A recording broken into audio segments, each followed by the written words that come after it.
보시겠습니다. 하나님 말씀은 로마서 2장 17절로 29절까지 있는 말씀이 되겠는데요. 제가 17절과 29절 말씀만 봉독하겠습니다. 보라, 내가 유대인이라 불리며 율법 안에 안주하고 하나님을 자랑하며 29절입니다. 오직 속으로 유대인이요 할례는 글자 안에 있지 아니하고 영 안에 있는 마음의 할례니라. 이런 사람에 대한 칭찬은 사람들에게서 나지 아니하고 하나님에게서 나느니라.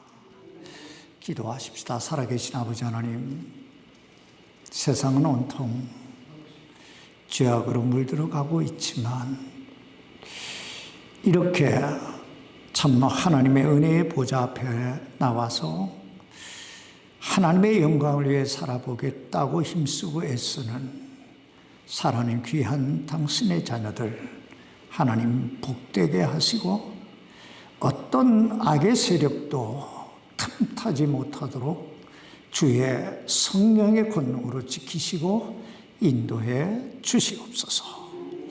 특별히 참 인생 살면서 최대의 위기라고 느끼는 당신의 자녀들이 있다면 하나님, 그 최대의 위기가 주님 안에서는 복이 될 수도 있고 기회가 될 수도 있다는 사실을 체험하게 해 주옵소서. 오늘 연약한 종을 붙드시고 아버지 사용하셔서 아버지 영광이 드러나며 우리 성도들의 삶이 더 세워지는 귀한 시간 되게 해 주옵소서. 예수님 이름으로 기도하옵나이다. 아멘. 착석해 주시기 바랍니다. 여러분, 착각이라고 하는 말 들어보셨습니까? 착각. 여러분, 착각이 뭐예요? 착각이라고 하는 말은 어떤 상황이나 현상을 실제와는 다르게 해석하거나 인식하는 것, 이해하는 것을 착각이라고 합니다. 근데 현대인들은 이 착각이라고 하는 말을 너무나 쉽게 그리고 너무나 가볍게 생각하는 경향이 있습니다. 여러분, 그 대표적인 말이 뭔지 아세요? 착각은 자유라는 말이에요. 다시 말하면 어떤 상황이나 어떤 현상을 실제와는 다르게 이해하고 해석하는 것이 착각인데, 사람들은 그것을 착각은 자유라는 말로 너무나 쉽게, 너무나 가볍게 자신의 착각을 미화하려고 드는 경향이 있다는 거예요. 그런데 우리가 늘 마음속에 새겨둬야 할 게 있는데, 자유에는 항상 엄청난 책임이라고 하는 의무가 따르게 된다는 것입니다. 다시 말하면 착각은 자유지만 그 자유인 착각에 대한 책임은 누가 져야 돼요? 본인이 져야 될 그런 순간이 온다는 것입니다. 제가 왜 이 착각에 대해 서론에서 말씀드리냐면, 오늘 본문에 보면 이 착각에 빠진 사람들이 등장하고 있기 때문입니다. 우리들이 지금까지 이 로마서 1장 18절로 여기 2장 16절까지 말씀 속에 살펴봤듯이 하나님께서는 이 세상 모든 사람들이 어떤 사람이라고 말씀하고 있어요? 죄인이라고 말씀하고 있어요. 그러므로 하나님의 진노 아래 있고 죽어야 마땅한 존재라고 명확하게 말씀하고 있습니다. 그러나 그럼에도 불구하고 이 세상 모든 사람들이 다 죄인이고 그리고 하나님의 진노 아래 있고 그리고 죽어야 마땅하지만 그래도 나는 괜찮다고, 우리는 괜찮다고 착각 속에 살아가는 사람들이 있었다는 것입니다. 여러분, 그 사람들이 누군 줄 아세요? 바로 유대인들입니다. 유대인들이에요. 여러분, 유대인들이 누굽니까? 바로 이스라엘 백성들을 가리켜 유대인이라고 말합니다.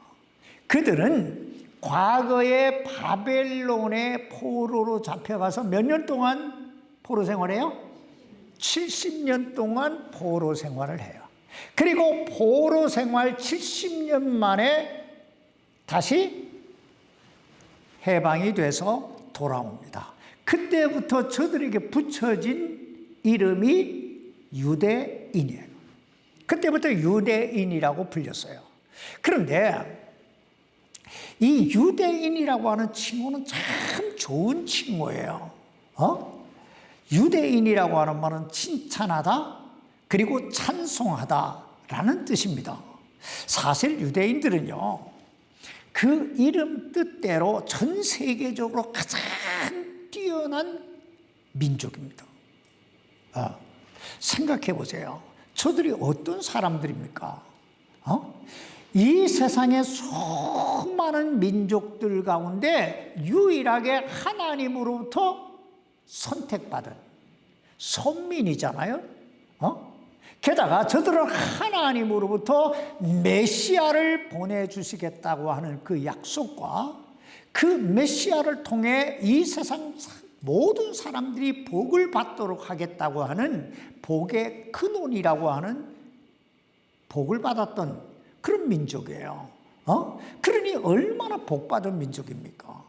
그런데 문제는 저들이 이런 놀라운 특권을 가지고 있다 보니까 점점점 교만에 빠지기 시작했다는 거예요.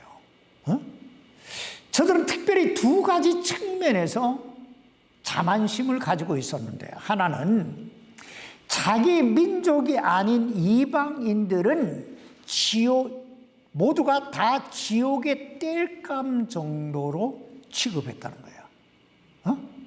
지옥불의 땔감들이다. 그래서 유대인들은요, 이방인들을 사람 취급 안 해요. 안 했어요. 그래서 뭐라고 그랬어요? 개들이라고 그랬잖아요. 사마리아인들을 가르쳐 개들이라고 그랬잖아요. 또 하나는 이 세상 모든 사람들은 다 멸망할지라도 자기 민족만은 구원을 얻으리라고 하는 엄청난 착각 속에 빠지기 시작했다는 거예요.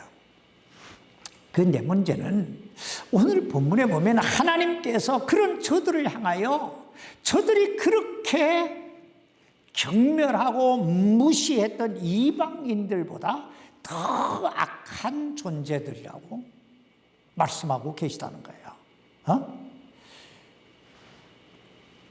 그럼 저들이 범한 죄가 무엇이었을까요?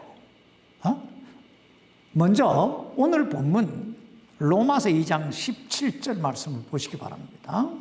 보라, 내가 유대인이라 불리며 율법 안에 안주하고 하나님을 자랑하며. 여러분, 우리가 이 하나님의 말씀을 읽을 때 가장 주의해야 될 것이 있다면 그게 뭘까요? 우리가 이 하나님의 말씀을 읽을 때 가장 주의해야 될 것은 첫 번째, 이 말씀이 무엇을 의미하고 있는 말씀인지를 이해하는 거예요. 이해하는 거예요. 생각해 보세요. 이 하나님의 말씀의 뜻이 무엇인지도 모르면서 읽으면 나에게 어떤 의미가 있을까요? 어떤 유익이 있을까요? 그러므로 우리가 하나님의 말씀을 읽을 때 이 말씀이 무엇을 의미하는 말씀인지를 먼저 이해하는 것이 가장 중요합니다. 둘째는 이 말씀이 오늘 나에게 주시는 메시지가 뭘까 하는 거예요. 이걸 발견하는 게 중요해요. 이 말씀이 오늘 나에게 어떤 메시지를 주시고 계시는가 하는 거예요.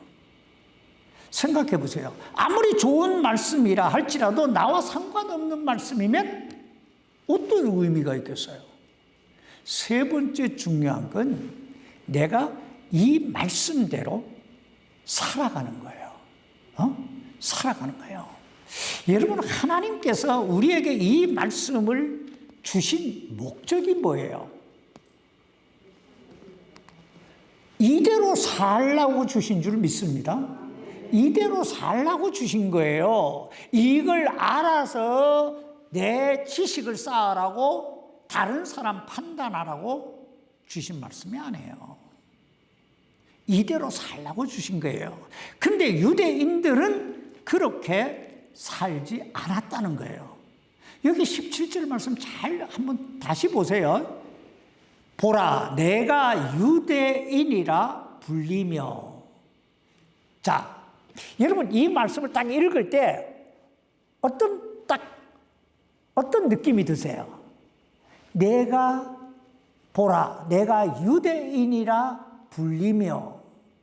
이게 긍정적으로 좋게 들립니까? 아니면 뭔가 부정적으로 들립니까? 우리가 이 말씀을 가만히 묵상해 보면요, 두 가지 느낌이 딱 와요. 하나는 유대인들이 가지고 있었던 어떤 자부심, 이 사람들이 이 율법에 대해 유대인이라고 하는 것에 대해 엄청난 자부심을 가지고 있구나 하는 느낌이 들어요. 또 하나는 그런 유대인들의 자부심을 향해서 하나님이 뭔가 책망하고 계시다는 어떤 느낌이 들어요. 자, 보라, 내가 유대인이라 불리며. 너 유대인이라 우쭐대는 자네들 말이야, 잘 한번 들어봐. 이렇게 느껴진다는 얘기예요. 그러니까 우리가 하나님 말씀을 들을 때, 읽을 때 이해하는 게 가장 중요하다 그랬죠. 가장 먼저 이렇게 이해를 해야 돼요. 계속 보세요. 율법 안에 안주하고, 여기에서 율법 안에 안주했다는 건 율법을 자랑했다 이거예요. 나 율법 가지고 있어, 이 말이에요. 그 당시 유대인들은 두 가지 측면에서 특권의식을 가지고 있었는데, 하나는 하나님께서 자신들에게 율법을 주셨다는 것이었고, 또 하나는 하나님께서 자신들에게 할례를 통해서 언약을 주셨다는 것이었어요. 그러므로 저들은 얼핏 하면 할례 이러는 거예요. 할례가 어쩌고 저쩌고 이런 거예요. 그것도 얼핏 하면 율법이 어떻고 저쩌고. 성경 잘 읽어보세요. 바리새인들이 다 이런 말 하잖아요. 하나님께서 바로 그 부분을 지적하고 계시는 거예요. 17절 계속 보세요. 율법 안에 안주하고 하나님을 자랑하며. 여기서 하나님 자랑했다 하는 말은 하나님을 영화롭게 했다 이런 뜻이 아니에요. 하나님은 오직 자신들만의 하나님이라고 생각했다 이런 뜻이에요.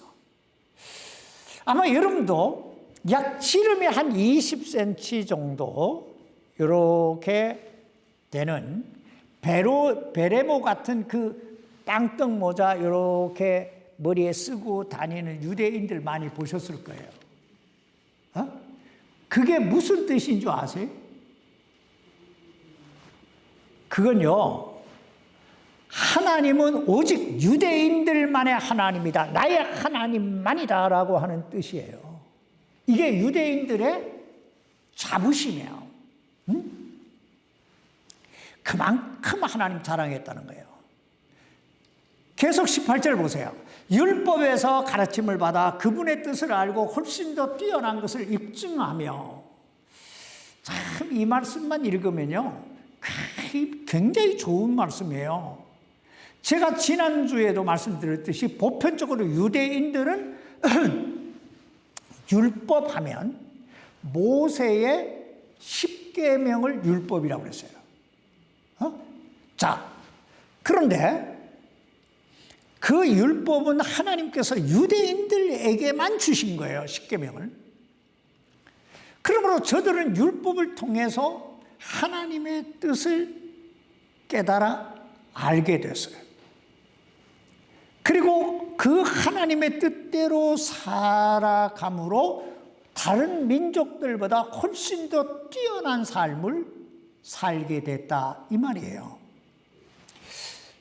여러분, 우리가 하나님 뜻대로 살면 잘 될까요? 안 될까요? 잘 될 줄 믿습니다. 그래서 유대인들은 다른 민족들보다 훨씬 더 뛰어난 삶을 살았다는 거예요. 여러분, 이 얼마나 복받은 민족입니까?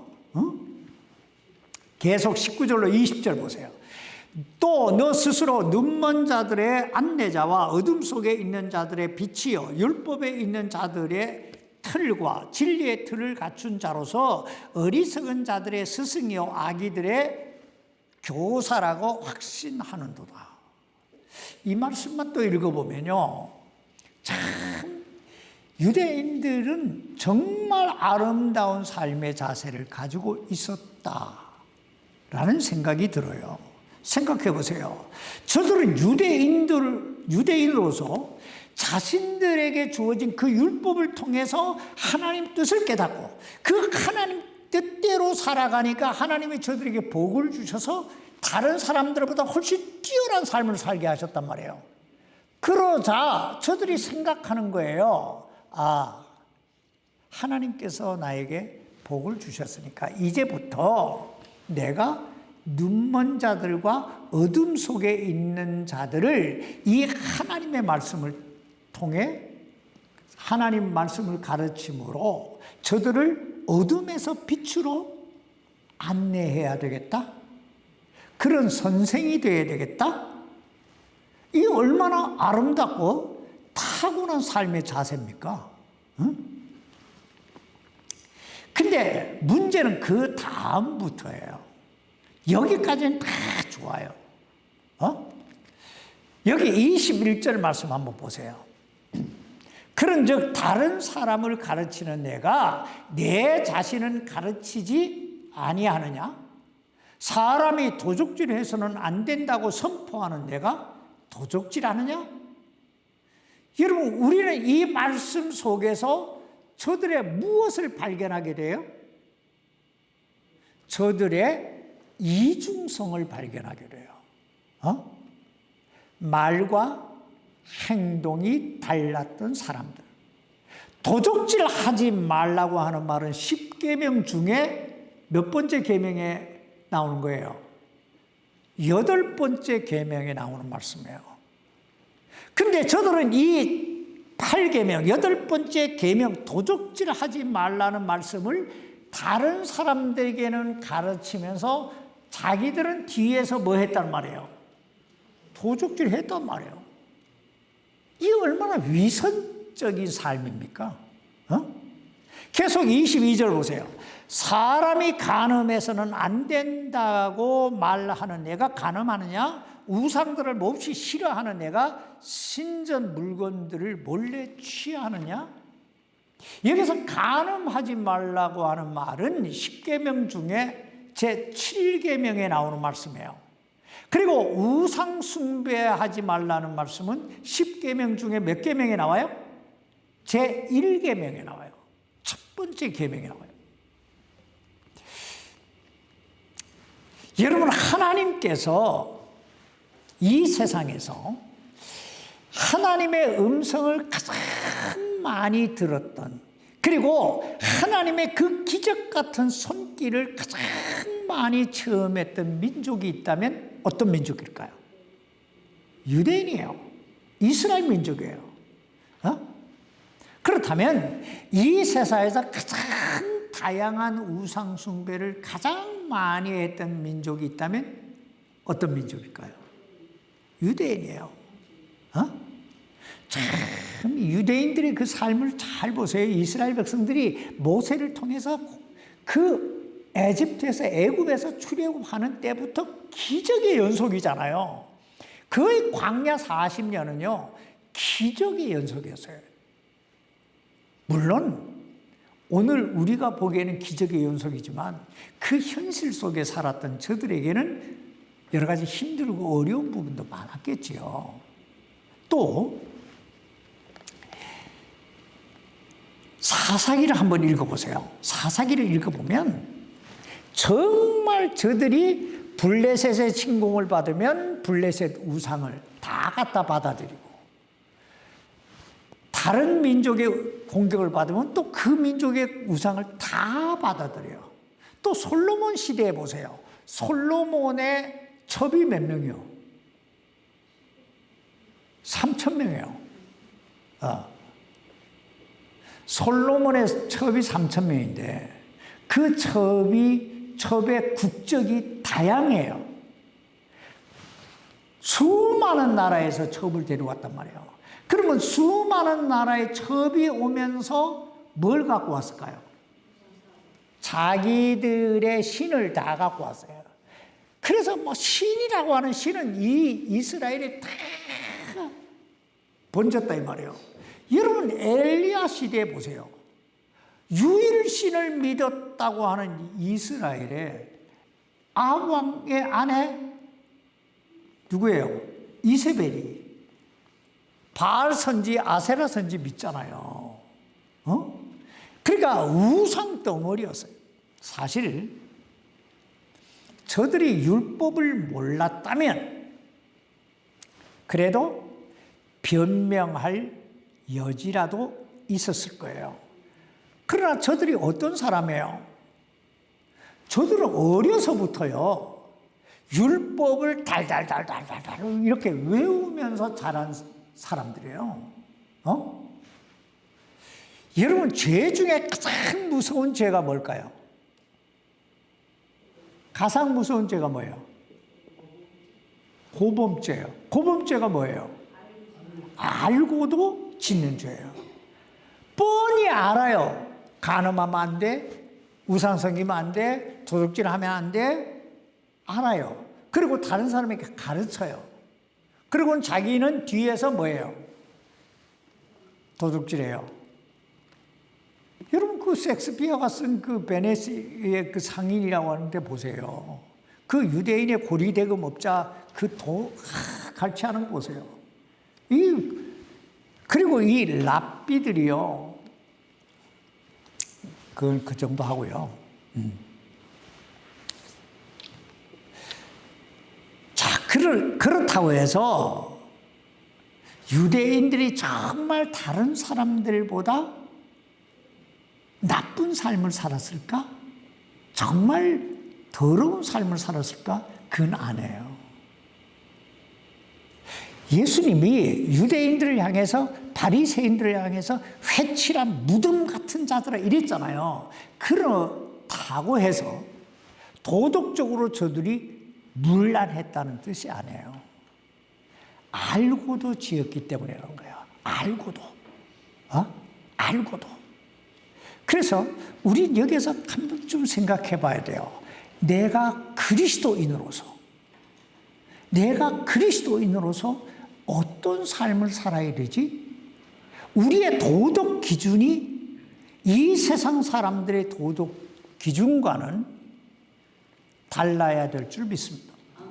예수님께서 유대인들을 책망하신 이유는요. 첫 번째, 알고 지었기 때문에요. 죄를 알고 지었다. 둘째는요. 저들은 말과 행실이 달랐기 때문에요. 세 번째는 저들이 그 일을 행함으로 하나님을 욕되게 했다는 거예요. 여러분, 하나님을 모르는 사람이 죄를 지면,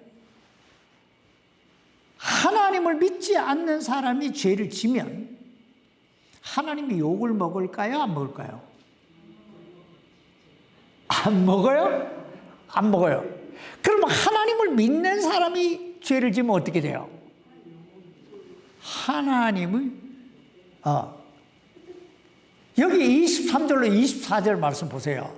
율법을 자랑하는 내가 율법을 어김으로 하나님을 욕되게 하느냐? 이것이 기록된 바 하나님의 이름이 너희로 말미암아 이방인들 가운데서 모독을 받는다 함과 같으니라. 여러분 누가 누구 때문에 욕을 먹어요? 하나님이 유대인들 때문에. 그러면 오늘 우리가 죄를 지면 하나님이 누구 때문에 욕을 먹게 될까요? 자, 그럼 우리는 어떻게 살아야 될까요? 우리는 이 말씀 속에서 이런 생각을 할 수 있어야 돼요. 우리는 유대인이 아니에요. 그러나 우리는 구원받은 그리스도인인 줄 믿습니다. 그러면 유대인과 그리스도인의 차이가 뭐겠어요? 하나도 없는 거예요. 유대인들이 하나님의 선택을 받은 선민이라면 우리는 예수 그리스도의 그 십자가의 보혈로 말미암아 믿음으로 말미암아 하나님의 자녀가 되는 권세를 받은 사람들인 줄 믿습니다. 그러니까 우리가 훨씬 더 탁월한 신분을 가지고 있는 거예요. 그러므로 우리의 삶을 되돌아봐야 돼요. 자, 두 번째, 제가 오늘 두 가지만 할게요. 유대인들의 문제는 할례만 받으면 무조건 구원받으리라고 생각했다는 거예요. 제가 서두에서 말씀드렸듯이 유대인들은 두 가지 측면에서 대단한 특권의식을 가지고 있었어요. 그 중에 하나는 조금 전에 말씀드렸던 율법이고 자신들에게 율법이 주어졌다는 것이고, 또 하나는 자신들이 할례를 받았다는 것이었어요. 사실 구약 성경에 보면요, 이 할례에 대한 유대인들의 그 자부심, 프라이버시, 이 굉장했어요. 여러분, 그 다윗이 골리앗과 싸우러 갈 때 뭐라고 말해요? 저 할례 받지 아니한 자가, 이렇게 말하잖아. 저 할례 받지 않는. 그러니까 이 할례에 대한 이 프라이드가 굉장했다는 거예요. 그래서 그 다윗이 골리앗과 싸우러 가면서 이렇게 말해요. 이 할례 받지 아니한 블레셋 사람도 이 짐승들 중에 하나가 되리라. 그러니까 짐승하고 똑같은 레벨로 봤다는 거예요. 굉장한 자부심이잖아요. 여러분이 이처럼 유대인들이 이 할례에 대해 엄청난 자부심을 갖게 된 이유가 뭔지 아세요? 이 창세기 17장에 보면요, 하나님께서 유대인들, 이스라엘 민족의 조상이라고 할 수 있는 아브라함과 언약을 맺어요. 언약을 맺는데 두 가지 언약을 맺습니다. 하나는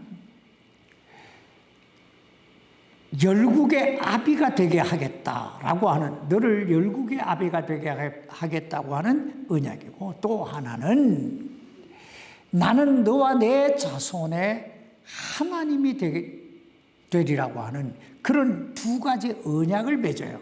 그리고 그 언약의 증표로 할례를 받는 거예요. 다시 말하면 할례는 이스라엘 민족이 하나님의 선택을 받은 선민이라고 하는 표시고, 또 하나는 하나님은 이스라엘의 하나님이라고 하는 그 하나님의 주권에 대한 언약이었어요. 그러므로 이 언약 이후로 아브라함의 자손으로 태어난 남자아이는 무조건 8일 만에 할례를 행하도록 되어 있었습니다. 그러니까 이 할례에 대한 저들의 자부심이 어떠했겠어요? 이거 하나님과의 언약이야. 근데 문제는 저들은 이 할례에 대한 지나친 자부심 때문에 도리어 엄청난 착각 속에 빠지게 됐다는 거예요. 그게 뭐냐? 할례만 받으면 무조건 구원받는 것처럼 오해를 했다는 거예요. 다시 말하면 할례를 구원의 수단으로 착각했다, 이 말이에요. 그런데 안타까운 건 오늘날에도 이런 착각 속에 살아가는 사람들이 참 많이 있다는 거예요. 저는요, 제가 예수 그리스도를 영접하고 구원받은 이후로 제가 만나는 거의 모든 사람들에게 하는 질문이 있어요. 처음에 하든 조금 지나서 하든 반드시 하는 질문 하나가 있는데, 그게 뭐냐면 당신은 구원받았습니까? 하는 거예요. 지금 죽어도 천국 갈 수 있습니까? 하는 질문을 던져요. 그러면 어떤 사람들은 저는 세례 받았는데요, 침례 받았는데요. 어떤 사람들은 나는 직분 받았는데요. 어떤 사람들은 나는 성령 체험했는데요. 불이 가슴에 탁, 난 방언을 했는데요. 어떤 사람들은 난 교회를 20년 다녔는데요. 전 그걸 물은 게 아니에요. 정말 구원받았냐고 물은 거군요. 여러분이 알아야 돼요. 내가 세례받았다? 내가 침례받았다? 내가 어떤 집사의 직분을 받았다? 내가 교회에서 어떤 중책을 맡았다? 내가 교회를 20년, 30년 다녔다? 성령이 불같이 임해서 화끈화끈 달아올랐다, 뛰었다, 날았다, 방언을 했다, 뭐 했다? 그게 자기가 천국 가는 거하고 뭔 상관이 있는데요? 자기가 죄 사함 받은 거하고 무슨 상관이 있냐 이거예요. 정말 상관이 있다고 생각하세요? 저는요, 수많은 집사들을 만났고 수많은 장로들을 만났는데 그들 입에서 노력해야지요 하는 말을 들은 게 80%예요. 무슨 얘기입니까? 구원의 확신이 없다는 얘기예요. 아직도 ing예요. 구원을 향해 달려가는 거예요. 노력하고 있는 거예요. 할례라고 하는 것도 마찬가지라는 거예요. 할례 받았다고 천국 가는 게 아니라는 거예요. 여기 25절 말씀 보세요. 내가 율법을 지키면 할례가 참으로 유익하나 내가 율법을 어기는 자가 되면 내 할례가 무할례가 되나니. 여러분, 이 말씀의 의미가 뭐예요? 이 말씀의 의미는 할례는 형식이지 구원의 수단이 아니라는 거예요. 계속 26절 보세요. 그런즉 무할례자가 율법의 의를 지키면 그의 무할례를 할례로 여겨야 하지 아니하겠느냐. 여러분, 이 말씀의 뜻이 뭐예요? 이 말씀의 뜻은 할례라는 형식보다 더 중요한 게 있다는 거예요. 여러분, 그게 뭐예요? 그래서 바로 율법의 의를 지키는 것이다. 다시 말하면 하나님 말씀대로 사는 것이 할례를 행하는 것보다 훨씬 더 중요하다는 뜻이잖아요. 계속 27절 보세요. 또한 본래 무할례자가 율법을 이행하면 글자와 할례를 통해 율법을 범하는 너를 판단하지 아니하겠느냐. 한마디로 부끄러운 줄 알라 이 말이에요. 나 할례 받았어요. 나 직분 받았어요. 나 성령 체험했어요. 그래서 그게 뭔데? 이 말이에요, 한마디로. 여기 계속 28절 보세요. 이는 겉으로 유대인이 아니요 겉으로 육체에 행하는 할례가 아니기 때문이다. 뭔 말입니까? 형식적인 유대인이 아닌 것처럼 형식적으로 행하는 할례가 아닌 것처럼 겉으로만 형식적으로만 말로만 하는 그리스도인은 그리스도인이 아니란 말이에요. 오늘 결론이 이거예요. 29절입니다. 오직 속으로 유대인이요 할례는 글자에 있지 아니하고 영 안에 있는 마음의 할례니라. 이런 사람에 대한 칭찬은 사람들에게서 나지 아니하고 하나님에게서 나누니라. 그렇습니다. 참된 그리스도인의 믿음이라는요, 오직 속에서, 이 내 마음 속에서, 내 마음 속에 하나님의 성령이 내주하시는가 하는 거예요. 왜냐하면 그리스도인은 글자에 있는 게 아니에요. 다시 말하면 말에 있는 게 아니에요. 내가 그리스도인이라 이렇게 말한다고 그리스도인이 되는 게 아니라는 거예요. 내 안에 정말 성령님이 내주하고 계시냐 이거예요. 내 영 안에, 내 마음 안에 있는 거다 이거예요. 또 하나, 그리스도인에 대한 평가는요, 사람들에게서 나지 아니하고 하나님에게서 나누니라고 그러잖아요. 다시 말하면 사람들이 나에 대해 뭐라고 이야기하느냐, 그건 그리 중요한 게 아니라는 거예요. 오늘 많은 사람들이요, 시험에 드는 이유가 뭐예요? 사람들의 말에 너무 귀를 기울이기 때문에요. 그래서 시험에 드는 거예요. 그래서 누구 때문에 교회 가기 싫다, 누구 때문에 안 간다, 어쩐다 하잖아요. 그러면 누구 때문에 지옥 갈 거야? 누구 때문에 지옥 갈 거냐 이거요. 한심하기 짝이 없는 사람들 아니야? 우리는 항상 하나님의 음성에 귀를 기울여야 될 줄 믿습니다. 하나님이 나에게 뭐라고 말씀하시냐가 중요하지, 사람이 나에게 뭐라고 얘기하냐, 뭐 그렇게 중요해요. 제가 인생을 짧게 살았지만 요즘 살아보니까요, 사람 눈치 볼 게 하나 없는 거예요.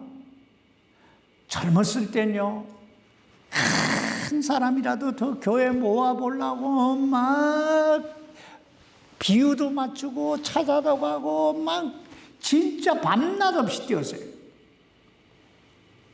알고 보니까요, 그럴 필요 없어요. 그럴 필요 없어요. 누가 날 먹여줘요? 어떤 사람들은요, 자기가 목사 먹이는 줄 알아요. 천만에 만만이요. 나를 먹이시고 나를 지키시고 나를 지금까지 인도하신 분은 하나님이신 줄 믿습니다. 남은 생애도 그럴 거고 내가 천국 가는 그날까지 하나님이 나를 지키실 거예요. 여러분 믿습니까? 손집사님 지키시는 분이 누구요? 하나님이요. 하나님이요. 목사가 아니에요. 어떤 옆집의 아저씨도 아니에요. 오직 하나님이 지키시는 거예요. 하나님 먹이시는 거예요.